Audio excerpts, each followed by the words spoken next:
तो remembering polity like never before series के 9th lecture में आपका स्वागत है। इस पूरे सीरीज में हम क्या कर रहे हैं, जितने भी इंपॉर्टेंट एंड फैक्चुअल टॉपिक है पूरे पॉलिटी में, उन सबको छोटे छोटे वीडियोस के थ्रू हम with the help of tips and tricks master कर रहे हैं, राइट। तो ये रहा कुछ डिटेल मेरे बारे में, आपको मालूम ही है, अगर नहीं मालूम पॉज करके आराम से पढ़ सकते हो। जस्ट लास्ट पॉइंट पे फोकस कीजिए कि in case you need personal counselling you can fill out the form given in general description. आज का एजेंडा है हमारा सेंटर स्टेट रिलेशन, साथ में इंटर स्टेट रिलेशन को मास्टर करना।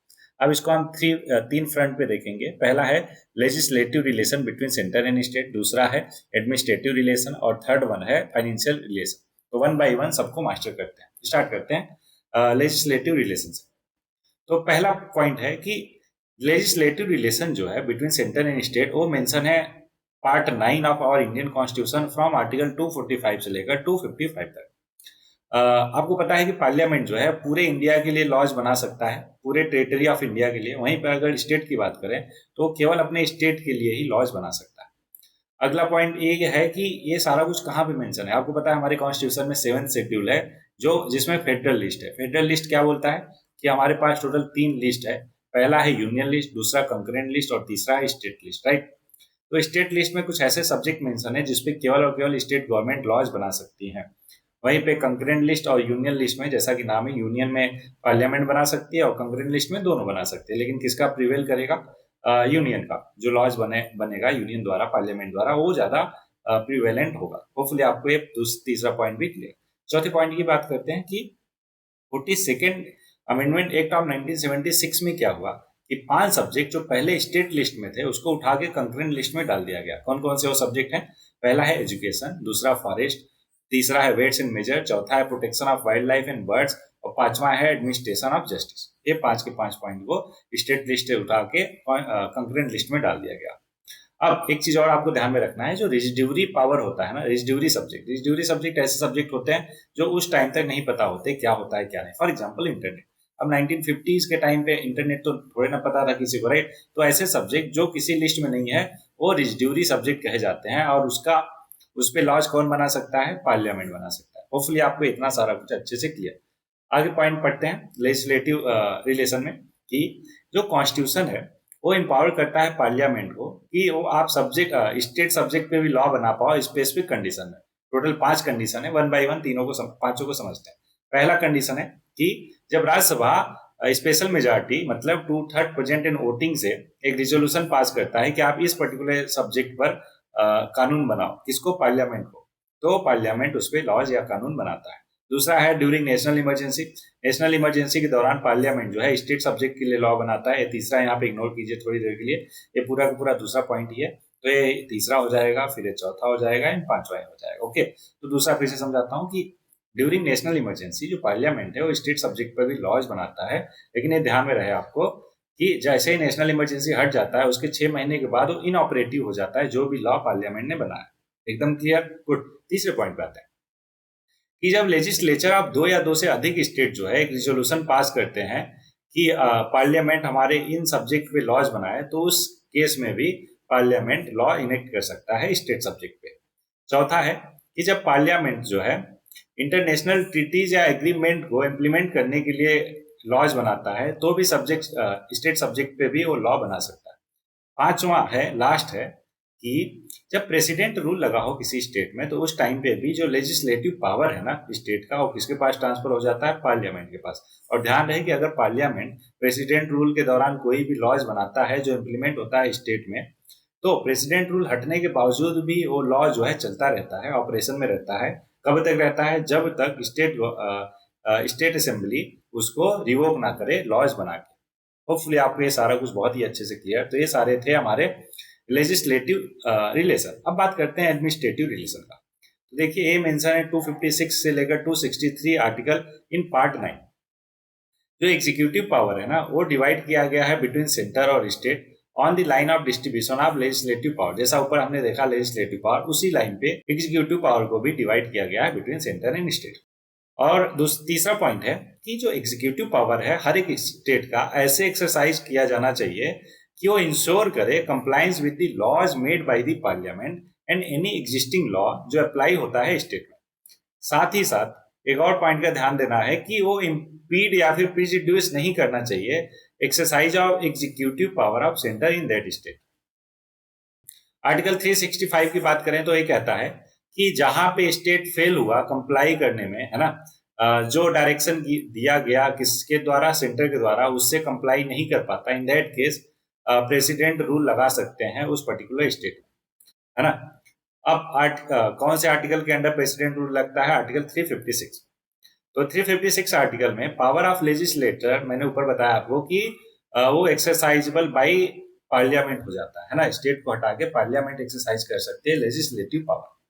अब सेंटर जो है कुछ डायरेक्शन देती है स्टेट को, वो कौन कौन से डायरेक्शन है वन बाय वन देखते हैं। पहला है maintenance of means of communication, दूसरा है प्रोटेक्शन ऑफ रेलवेज, तीसरा है adequate facilities for instruction in mother tongue at the primary stage of education, सारी बेसिक चीजें। चौथा है execution of the specific scheme for the welfare of the scheduled tribe. ये चारों की चारों कंडीशन है जो मतलब सेंटर जो है डायरेक्शन प्रोवाइड करता है स्टेट को, ये मानना ही मानना होता है स्टेट को। अदरवाइज ऐसा माना जाता है कि जो कॉन्स्टिट्यूशनल मशीनरी है वो फेल हो चुकी है स्टेट में और प्रेसिडेंट रूल लगाया जा सकता है। आर्टिकल 312 में ऑल इंडिया सर्विसेज से आपको मालूम है, तो जो कॉन्स्टिट्यूशन है हमारा ऑथोराइज करता है पार्लियामेंट को कि आप ऑल इंडिया सर्विसेज क्रिएट करो on the basis of Rajya Sabha resolution to that effect. साथ में इंटीग्रेटेड जुडिशरी का भी कॉन्सेप्ट है। ये सब अपॉइंट कौन करता है? सेंटर करता है, लेकिन ये सब पोस्टेड कहाँ पे होते हैं, काम कहाँ पे करते हैं? स्टेट में। कल को जब आप IAS IPS बन जाओगे तो भले ही सेंटर रिक्रूट करता है आपको, लेकिन आपकी पोस्टिंग कहाँ पे होगी? स्टेट में। होपफुली ये सारे के सारे पॉइंट आपको अच्छे से क्लियर, इसलिए आगे बढ़ जाएंगे। फाइनेंशियल रिलेशन की बात किया जाए, अब दो रिलेशन हमने देख लिया कौन कौन सा, एडमिनिस्ट्रेटिव और लेजिस्लेटिव, तीसरा है फाइनेंशियल रिलेशन। तो ये आपको मिल जाएगा फ्रॉम आर्टिकल 268 से लेकर 293 में। कहाँ? पार्ट 12 में है, ध्यान रखिएगा ये पार्ट 12 में है। दोनों ऊपर के कहाँ पे थे? पार्ट आई थिंक एक 9th में था, नहीं दोनों 11th में थे। हाँ, ये 11th में ही है और ये भी कहाँ पे है? ये भी 11th में है। तो दोनों 11th में थे और फाइनेंशियल पावर किसमें है? 12th में है, पार्ट 12 ऑफ इंडियन कॉन्स्टिट्यूशन। तो देखो दोनों के पास, पार्लियामेंट के साथ साथ स्टेट के पास एक्सक्लूसिव पावर है टैक्स लगाने का। कहाँ पे? पार्लियामेंट लगा सकती है यूनियन लिस्ट पे, और वहीं पे स्टेट लेजिस्लेचर की बात करें तो स्टेट लिस्ट में जो सब्जेक्ट है उन पे टैक्सेस लगा सकते हैं, राइट। अगला पॉइंट है कि जो रेजिड्यूरी पावर है टैक्सेशन का, ऑब्वियस है पार्लियामेंट के पास।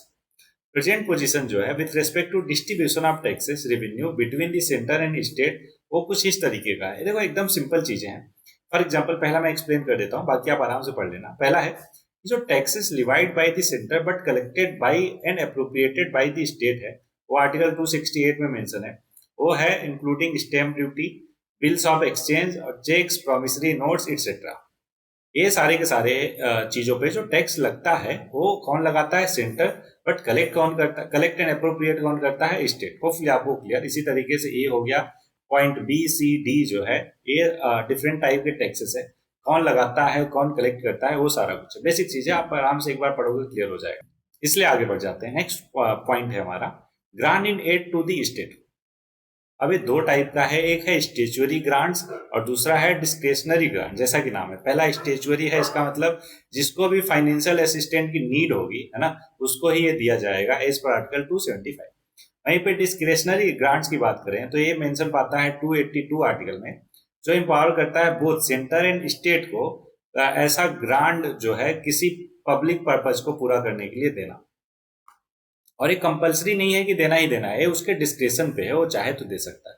होपफुली आपको इतना सारा कुछ क्लियर। साथ में आपको पता है 101st जो अमेंडमेंट एक्ट ऑफ 2016 था, उसने क्रिएट किया GST council under article 279A, जो एम्पावर करता है प्रेसिडेंट को कॉन्स्टिट्यूट करना एक GST council by an order. बता ही दिया मैंने आपको, इसलिए आगे बढ़ जाएंगे। अब ये सारा कुछ था हमारा सेंटर स्टेट रिलेशन के बारे में। अब देखो बहुत सारी कमीशन रिपोर्ट्स जो है आई सेंटर स्टेट रिलेशन को लेकर।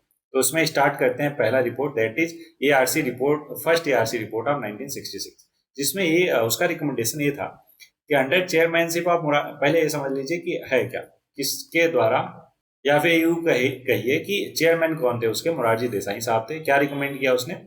इस्टेब्लिश करना इंटर स्टेट काउंसिल। फिर बाद में सरकारिया कमीशन आई, उसके बेसिस पे 1990 में इंटर स्टेट काउंसिल बनी। अपॉइंटमेंट ऑफ गवर्नर्स जो कि नॉन पार्टीशन होने चाहिए, मैक्सिमम पावर देना चाहिए स्टेट को, और मोर फाइनेंशियल रिसोर्सेस होने चाहिए स्टेट के पास। ये था फर्स्ट ARC रिपोर्ट का recommendation about inter state sorry centre state relation. फिर 1969 में राजमन्नार कमेटी आई। क्या हुआ, तमिलनाडु गवर्नमेंट ने अपॉइंट किया कमेटी आइडेंटिफाई सेंट्रलाइजेशन ट्रेंड इन सेंटर स्टेट रिलेशन, जिसने ये सारे पॉइंट रिकमेंड किए। क्या क्या, कि फाइनेंशियल कमीशन को परमानेंट बॉडी बनाओ, ओमिट करो प्रेसिडेंशियल रूल को, अबॉलिश कर दो ऑल इंडिया सर्विसेज को, साथ में जो रेजिड्यूरी पावर है वो सेंटर से हटा के स्टेट को प्रोवाइड कर दो। फिर 1983 में सरकारिया कमीशन आया, जिसके जो रिकमेंडेशन है बहुत ही इंपॉर्टेंट है, वन बाय वन सारा कुछ आपको बहुत ही अच्छे से क्लियर होना चाहिए। तो इसने कहा कि जो इंटर स्टेट काउंसिल है, परमानेंट इंटर स्टेट काउंसिल बनाओ, एक्सट्रीम या रियर केस में ही प्रेसिडेंट रूल यूज करो, ऑल इंडिया सर्विसेज को स्ट्रेंथन करो। उसने ऊपर वाले ने क्या कहा, खत्म करो, लेकिन सरकारिया कमीशन ने कहा कि इसको स्ट्रेंथन करने की जरूरत है। और आर्म फोर्सेस को डिप्लॉय करो without consent of states, 3 language formula use करो, centre to consult state before laws on concurrent list, किसी कंकरेंट लिस्ट पे लॉ बनाने से पहले सेंटर जो है कंसल्ट करेगा स्टेट को।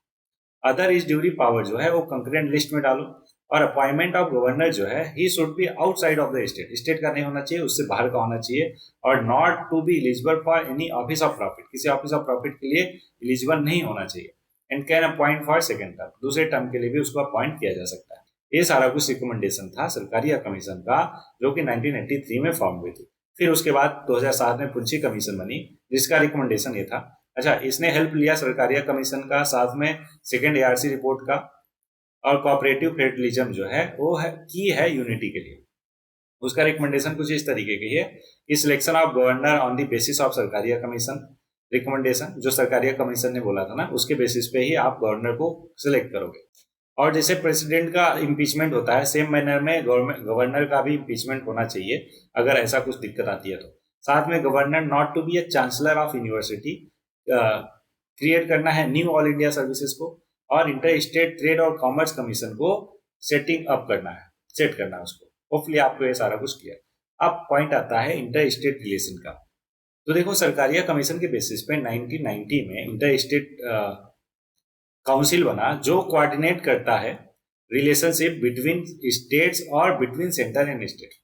अब ये सारे के सारे इंपॉर्टेंट पॉइंट है इसके रिगार्डिंग।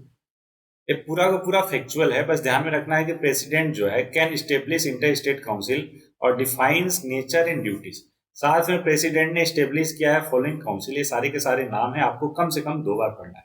साथ में इसके मेंबर कौन कौन से हो सकते हैं, इसको भी आपको क्या करना है, 2 बार कम से कम पढ़ना है। ठीक है, बहुत ही फैक्चुअल है, इसलिए मैं डिटेल में नहीं जा रहा, आराम से 2 बार पढ़ोगे वो क्लियर हो जाएगा। ओके, आगे बढ़ते हैं कि अब inter state trade and commerce, वो आपको मिलेगा आर्टिकल 301 से लेकर 307 तक, पार्ट 12 में है ये। इसके लिए जोनल काउंसिल बना गया। टोटल 5 जोनल काउंसिल है, जो कि एक स्टेचुअरी बॉडी है, और जो होम मिनिस्टर है उसके चेयरमैन है। ठीक है, 5 जोनल काउंसिल कौन कौन सा है, नॉर्थ, सेंट्रल, ईस्टर्न, वेस्टर्न और साउथर्न। और ये जोनल काउंसिल बना है establish by an act of the parliament, that is state reorganisation act of 1956 के अकॉर्डिंग। बाकी चीजें फैक्चुअल है, आप चाहो तो एक बार इसको रीड आउट कर सकते हो। चलो आगे बढ़ जाते हैं। बस इस लेक्चर में इतना ही था। होपफुली आपको हर एक चीज बहुत अच्छे से क्लियर होगा।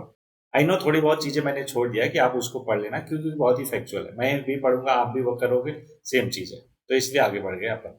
लेकिन उसको आपको एकदम अच्छे से एक एक लाइन क्लियर वे में पढ़ना है, समझना है। तो ये आपको टेलीग्राम चैनल पे नोट्स मिल जाएगा, होपफुली आप इसको एकदम क्लियर कर लोगे। तो इस लेक्चर में इतना ही। अगर अभी तक आपने इस चैनल को चेकआउट नहीं किया है तो बिल्कुल कीजिए, सारी काम की चीजें मिलेगी जो मैं आप स्क्रीन पे देख सकते हो। ठीक है, सारे PYQ फ्रॉम 1993 टू 2014, ना केवल CSC के बल्कि CDS और CAPF एग्जाम के भी आपको मिल जाएंगे। ये रहा उनका स्पेसिफिक सब्जेक्ट का ड्यूरेशन, तो इनको चेकआउट करना बिल्कुल ना भूलें। तो इस लेक्चर में इतना ही, बाकी पढ़ते रहिए, आगे बढ़ते रहिए, मिलते हैं नेक्स्ट लेक्चर में।